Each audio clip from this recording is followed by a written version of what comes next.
নজর রাখবো পরবর্তী সংবাদে। বিশ্ব রেড ক্রস দিবসের অঙ্গ হিসেবে আজ ধলাই জেলাতেও বিভিন্ন কর্মসূচি হাতে নেওয়া হয়েছে এবং আজ এই রেড ক্রস দিবস উপলক্ষে ধলাই জেলা রেড ক্রস সোসাইটির উদ্যোগে ও আমবাসা পুর পরিষদের সহযোগিতায় আমবাসা পুর পরিষদের সেমিনার এবং রক্তদান শিবির অনুষ্ঠিত হয়।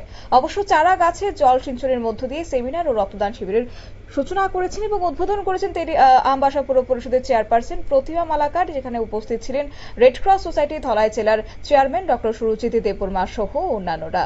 কি রয়েছে তাদের বক্তব্যে শুনুন।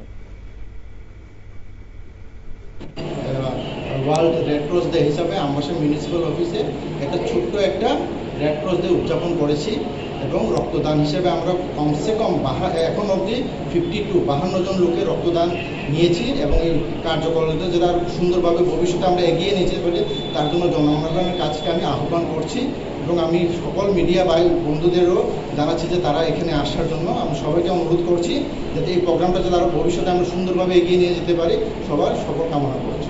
আমরা এখান থেকে যেমন আজকে আমরা ওয়ার্ল্ড রেড ক্রস ডে হিসাবে এখানে ব্লাড ডোনেশন ক্যাম্প অ্যারেঞ্জ করেছি।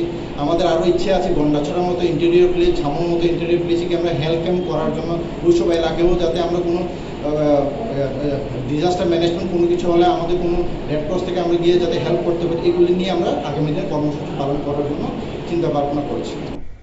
আপনারা শুনলেন তাদের বক্তব্য। অবশ্য আজকে রেড ক্রস দিবসে কেন্দ্র করে রেড ক্রস সোসাইটি ধলাই জেলার চেয়ারম্যান সহ সেখানকার রেড ক্রস সোসাইটি ধলাই জেলার সহ সভাপতি দেবব্রত ভট্টাচার্য, পুর পরিষদ কাউন্সিলর উত্তম অধিকারী সহ অন্যান্যরা উপস্থিত ছিলেন।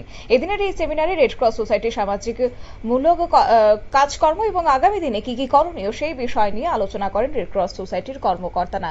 অবশ্যই আজকের এই রক্তদান শিবিরকে কেন্দ্র করে 52 জন স্বেচ্ছায় রক্তদান করেছেন। নিয়ে নিচ্ছে ছোট্ট একটি বিজ্ঞাপন বিরতির সঙ্গে থাকুন।